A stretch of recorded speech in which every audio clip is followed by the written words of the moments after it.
Bonjour à tous, dans cette vidéo je commence une série de réponses brèves pour défendre le sola scriptura contre les faux arguments ou les arguments mensongers. Nous allons nous concentrer sur une série d'arguments qui viennent d'une conférence mise en ligne l'année dernière et qui s'appelle « Réfutation du protestantisme ». La plupart des arguments donnés dans cette conférence sont hors sujet ou carrément faux. Dans cette vidéo, je réagis à l'argument que le christianisme des premiers siècles invalide le sola scriptura. Petit rappel concernant la méthode. Le sola scriptura, c'est un principe qui a été mis en pratique par la réforme protestante au XVIe siècle et qui n'a pas été défini comme une doctrine. C'est un principe qui consiste à revenir de manière systématique à la Bible pour traiter toutes les questions théologiques. Donc c'est un principe théologique. Sa définition, c'est que les Écritures seules sont la règle de foi dans l'Église chrétienne. Nos accusateurs font souvent des mélanges parce qu'ils appellent sola scriptura tout un tas d'autres choses que l'on peut voir dans le protestantisme, et souvent leurs arguments tombent à côté pour cette raison. Donc petite clarification, le sola scriptura ne signifie pas le rejet de la tradition. J'ai fait plusieurs vidéos pour montrer que ce n'est pas le cas. Le sola scriptura ne signifie pas l'individualisme biblique, ni le libre examen, ni le biblicisme. L'individualisme biblique, c'est que chacun définit la vérité doctrinale, tout seul. Le libre examen, c'est qu'il n'y a pas de vérité doctrinale, et donc chacun peut croire ce qu'il veut. Et le biblicisme, c'est plus ou moins le refus d'interpréter la Bible, donc c'est de prôner une approche littérale. Le sola scriptura signifie donc seulement que les Écritures sont la plus haute autorité, sont en fait la seule autorité. Ce principe n'est pas invalidé par le christianisme des premiers siècles. Au contraire, c'est ce que vivait l'Église du premier siècle, pour une raison simple, c'est ce que vivait l'Israël biblique. D'ailleurs, c'est aussi ce que pratiquaient les pères de l'Église. En réalité, dire que les Écritures sont l'autorité à la lumière de laquelle on juge les enseignements et les doctrines, c'est le standard du peuple de Dieu depuis le commencement. Alors écoutons un à un les arguments qui nous sont donnés. On peut aussi dire que le christianisme des premiers siècles réfute le sola scriptura parce qu'il se fonde sur la tradition orale. Le christianisme des premiers siècles se fonde sur la tradition orale. Alors ça, c'est faux. L'Église du temps des apôtres s'appuyait sur deux choses. La prédication des apôtres, évidemment, et l'Ancien Testament. Ici, il confond la réalité historique et le dogme catholique. Alors, tout ce qui va être dit dans cet argumentaire est faux et déforme la réalité parce qu'il oublie systématiquement la réalité de l'Ancien Testament qui était très présent dans le christianisme du premier siècle. À la fin, il va même dire une énormité qu'il n'y avait pas d'écriture auxquelles se référer, alors que les premiers chrétiens avaient bien évidemment les écritures de l'Ancien Testament. Donc c'est une énorme boulette de sa part, et ça va vous montrer que la totalité des raisonnements en fait sont faux à cause de cette erreur. Donc on sait tous, du point de vue historique et pratique, que cette tradition apostolique était nécessaire parce que Jésus, pendant tout son ministère, n'a rien écrit. Il s'est contenté de prêcher à l'oral. Donc évidemment, Jésus, donc là c'est un faux argument, évidemment Jésus n'a rien écrit, mais les apôtres, eux, ont écrit.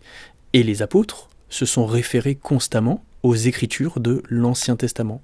Donc dire que Jésus n'a rien écrit pour dire que le christianisme ne se fondait que et uniquement sur l'oralité, c'est faux, c'est un faux argument.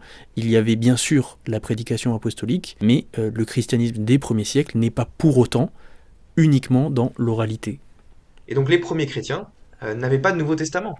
La plupart d'entre eux ne savaient même pas lire. En effet, les premiers chrétiens n'avaient pas le Nouveau Testament, ce qui est logique puisque le Nouveau Testament est rédigé par les apôtres, donc ils ne peuvent pas l'avoir immédiatement, mais ils avaient l'Ancien Testament.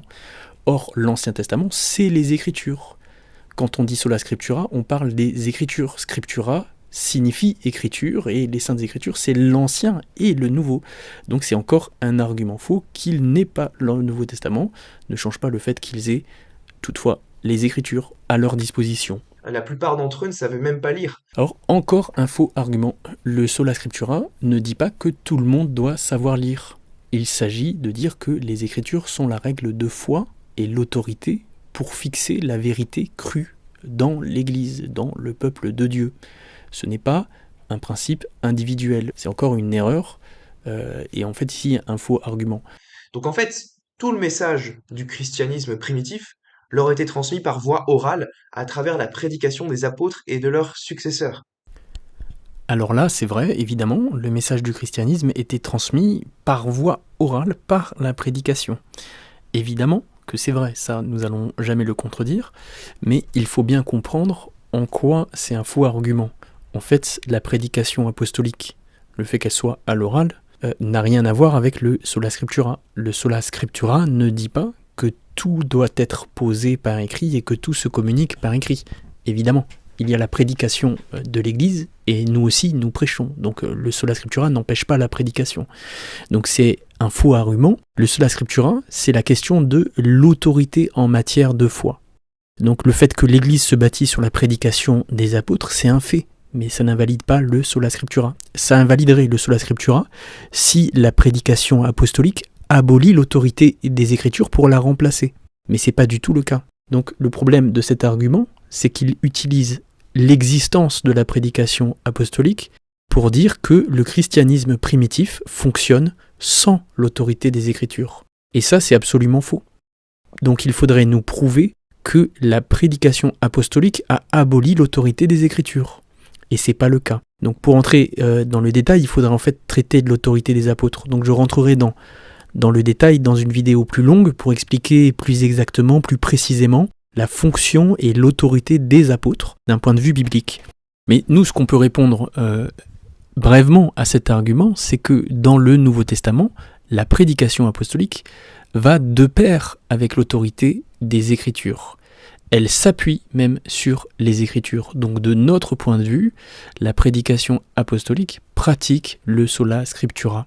Donc si nous prenons dans le livre des Actes au chapitre 2, nous avons la première prédication de l'Église à la Pentecôte. Et Pierre, lorsqu'il prêche, n'abolit pas les Écritures. Il cite le prophète Joël et il cite un psaume de David pour parler de la résurrection de Christ. Dans Acte 28, verset 23, Paul annonce le royaume de Dieu aux Juifs et le texte nous dit qu'il cherche, par la loi de Moïse et par les prophètes, à persuader les Juifs ce qui concerne Jésus. Donc là nous voyons que Paul utilise les Écritures pour convaincre les Juifs. En Acte 18, verset 28, on nous dit que Apollos réfutait les Juifs en public, démontrant par les Écritures que Jésus est le Messie. Donc en fait, la norme dans la prédication apostolique, c'est de se fonder et de s'appuyer sur les Écritures de l'Ancien Testament. La clé pour comprendre que les deux ne sont pas du tout antagonistes, mais fonctionnent obligatoirement main dans la main, c'est de se demander quel est le message du christianisme du temps des apôtres. Donc en fait, tout le message du christianisme primitif leur était transmis par voie orale à travers la prédication des apôtres et de leurs successeurs. Le message du christianisme dont il parle, c'était simplement le témoignage rendu à Christ.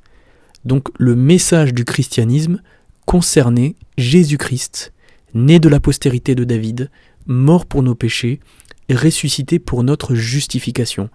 C'est ça le message du christianisme du temps des apôtres. Ce message dit que Jésus accomplit les promesses de l'Ancien Testament. Donc, le message du christianisme à l'époque était indissociable des textes des Écritures. Pourquoi ? Parce que, c'est ce que nos détracteurs oublient trop souvent, les premiers chrétiens étaient quasiment tous juifs. Donc les juifs voulaient qu'on leur prouve que ce qu'on disait venait des Écritures. Saint Paul, Pierre, Apollos, tous les apôtres, tous les chrétiens vont systématiquement inclure dans leur prédication des références aux saintes Écritures. Et ça pour nous, c'est la preuve que le sola scriptura était en vigueur, y compris du temps des apôtres, et il était même respecté par les apôtres eux-mêmes. En fait, ce que nous voyons quand vous faites le dossier biblique, et c'est ce que j'ai fait dans une vidéo de réfutation que vous pouvez voir s'afficher à l'écran, Jésus pratiquait lui-même le sola scriptura. Donc c'est absolument faux de dire que le sola scriptura était invivable. Ici, le conférencier confond le fait de savoir lire, le fait d'avoir une Bible à la maison, avec le véritable sola scriptura. Le sola scriptura signifie simplement que dans le peuple de Dieu, la parole de Dieu a la plus haute autorité. Et donc le sola scriptura aurait été donc pragmatiquement invivable pour eux, invivable pour les chrétiens du 1er siècle. C'est grâce à l'Église que les chrétiens du 1er siècle avaient la prédication de l'Évangile au quotidien. Ils n'avaient pas d'écriture auquel se référer. Pas d'écriture auquel se référer. Pas d'écriture auquel se référer. Alors là, faux, faux et faux. Et par cette phrase, le conférencier, qui est présenté comme un philosophe et un théologien, montre qu'il ignore tout. Et en fait, je me demande si c'est pas un peu un imposteur sur ses statuts qu'il met en avant, parce qu'il est impossible de dire que au 1er siècle, il n'y a pas d'écriture auquel se référer. Donc on vient de le montrer, il y a l'Ancien Testament. Et les premiers chrétiens disposent massivement de la Septante. La Septante, c'était l'Ancien Testament traduit en grec, et il était massivement utilisé par les Juifs de la diaspora et les premiers chrétiens. Donc ils avaient les Écritures, bien sûr, mais les Écritures de l'Ancien Testament. Pas d'écriture auquel se référer. Pourquoi la Bible dit que Apollos était versé dans les Écritures, s'il n'y avait pas d'Écriture?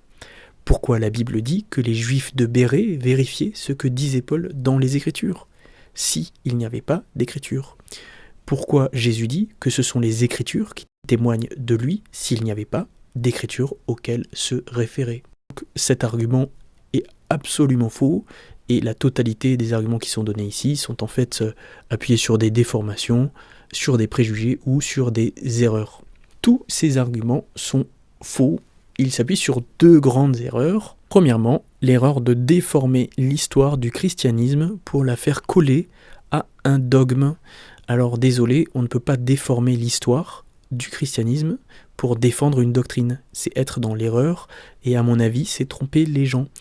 Deuxièmement, il déforme ce que nous appelons sola scriptura pour montrer que ça ne peut pas fonctionner, alors qu'en réalité, c'est pas forcément ce que nous avons appelé sola scriptura. Je mettrai prochainement en ligne une vidéo un peu plus longue où je reprends tous ces arguments un peu plus approfondis, en approfondissant chacune de ces questions pour voir comment, en fait, le sola scriptura nous permet, à nous protestants, de retrouver l'origine de tous les dogmes que les catholiques confessent aussi avec nous, et déforment parfois, mais de retrouver leur origine, et pour vous montrer que le sola scriptura, en réalité, permet de retrouver la foi universelle.